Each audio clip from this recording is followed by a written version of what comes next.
I guess I should start with saying most micronations find themselves kind of in one of two camps, what I've called realist and fantasy. Basically micronations that are created as a way to spread awareness for something or as a hobby that is specifically intended to not be developed further than that. But they are not separating themselves from another country. Then there are realist micronations, which a lot of the time fall into like a secessionist category. We're a completely different thing. We have a military, we have all these things that are, very forcefully against this nation that we come from. Aeternia is a realist micronation, but we're not a secessionist micronation. So we identify and we say that we are a separate nation. We say Aeternians are fundamentally different from Americans, but that doesn't mean that Aeternians aren't Americans.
Your destination.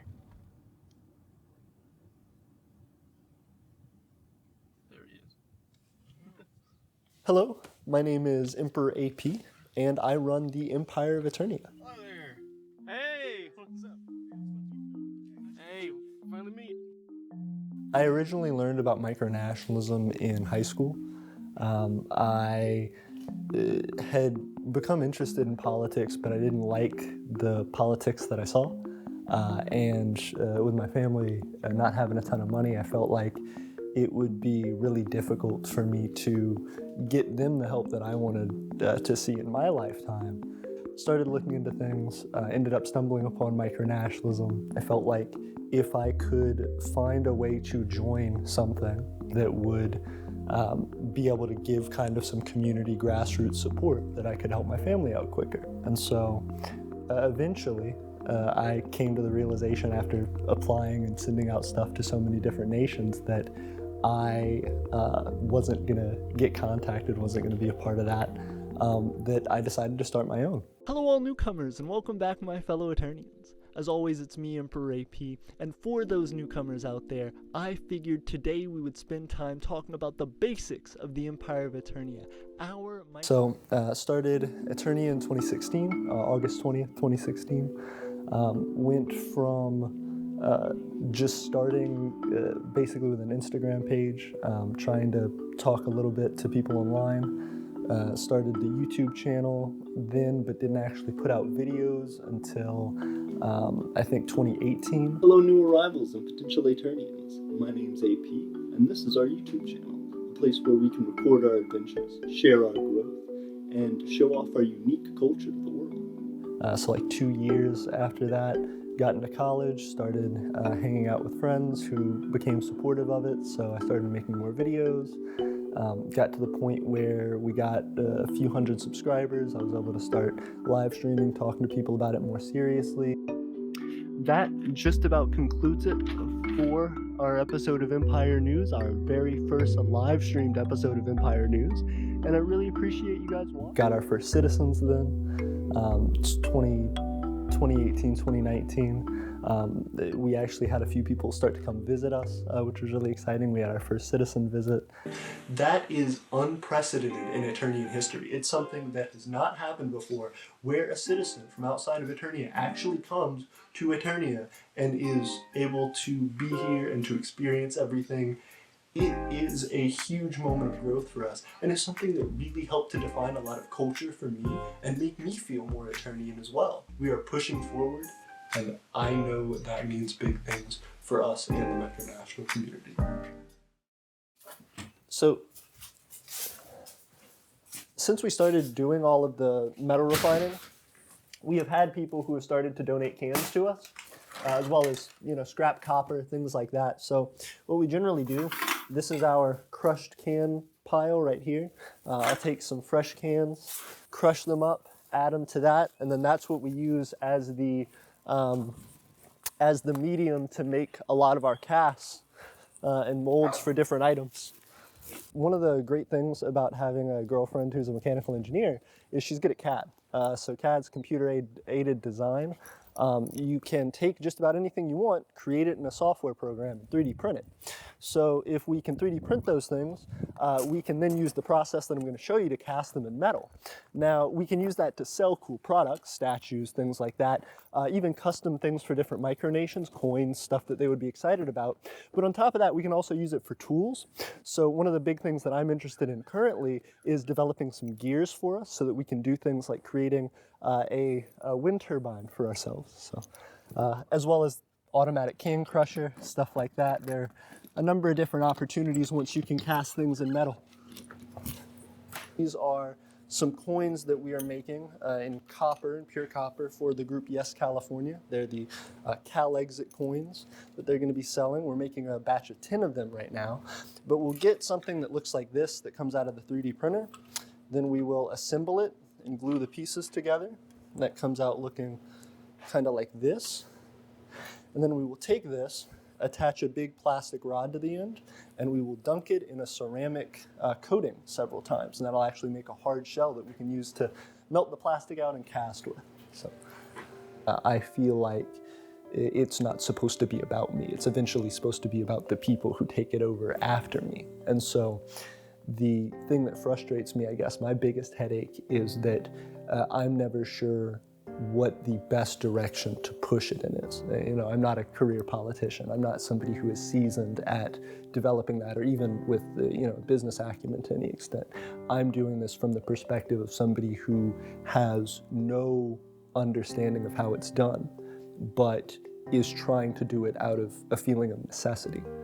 I have some technical ability. I have the ability to try and learn as much as I can, but ultimately there are going to be people who I need to ask help for. I'm going to need to try to pull in people who know more than me. That's my biggest fear, my biggest concern.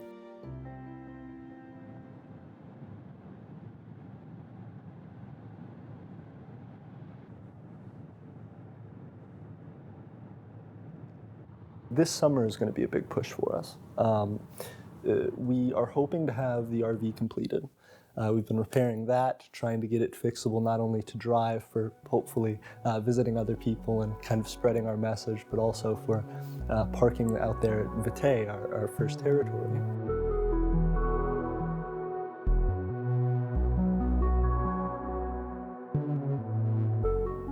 We had been trying to develop online for a long time, and we didn't have nearly the funding to be able to say, okay, we're going to go out and buy a really nice large piece of property. And so we didn't want something just residential. We really wanted something that would allow us to build and develop businesses there. So the concern was anything that would be relatively cheap as far as amount of acreage would probably be residential. Fortunately, we found this place, Vitae. It's 3.5 acres, but completely undeveloped land. It was something that was within our budget. We had, I think at the time, $15,000 to $20,000 in our name, and put over 10 of that into purchasing Vitae. So a significantly heavy financial strain, but allows us the ability to say, hey, as we go forward, we're not going to have to worry about paying rent on places we want to develop businesses. We're not going to have to worry about trying to start from something that somebody else built to eventually make what we want. Vitae has no city water, no city plumbing, and it doesn't have currently any electrical lines going through it. So as much as possible, we would like to make that off-grid. We are hoping to develop solar farms, wind farms, stuff like that. We've been doing that a little bit for the RV in a small scale. But in doing so, we're running a metals refinery, which isn't the best for the environment. We're trying to do things that develop ourselves an ability to be financially independent. But that also allows us the ability to experiment with the way that our communities are built and run, if that makes sense. So this is our RV right here. This was given to us by one of Tiffany's family members. It is technically in running condition, but we have a lot of work to do on it. We had some major water damage that happened in the roof here, in this front half.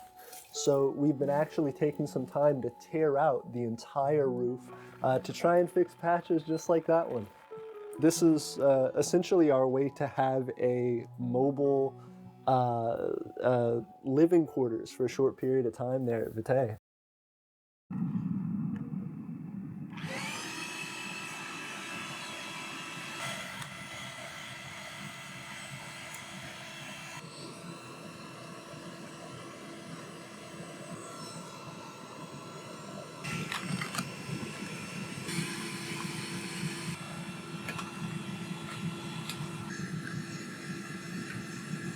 The purpose of Aeternia, to the extent of somebody coming in brand new, not knowing anything about it, and needing that help, wanting to become a part of it.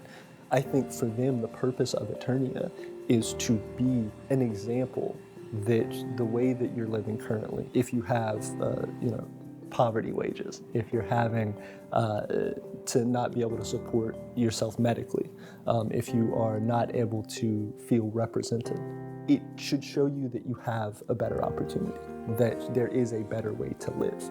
I hope that the people who are suffering in Alabama, who are suffering in other places in the United States or in the world, that they can see Aeternia as something that allows them to, without completely uplifting their life, without completely disrupting who they are, being able to incrementally build something that's better for them and something that allows them a more comfortable and happy life.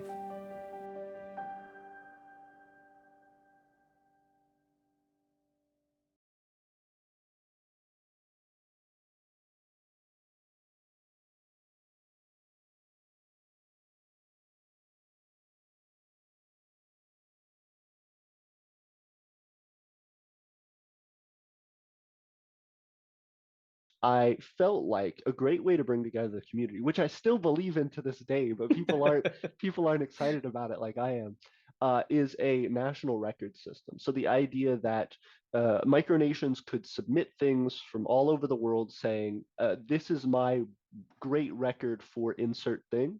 And then if someone else has something that can beat your record, then they upload it and compete with you. So I wanted to start that off by, I just looked around my room and I had a peppermint on my desk, and I was like, oh, if I throw this in the trash can across the room and I make it, then that's the longest peppermint throw in the Empire of Aeternia. Nobody's ever done that. So I set that as the first record and tried to move that forward, and then we really hadn't had many submissions since then. It was an attempt. I think it's a great idea. Thank you. I think it's I a great appreciate idea.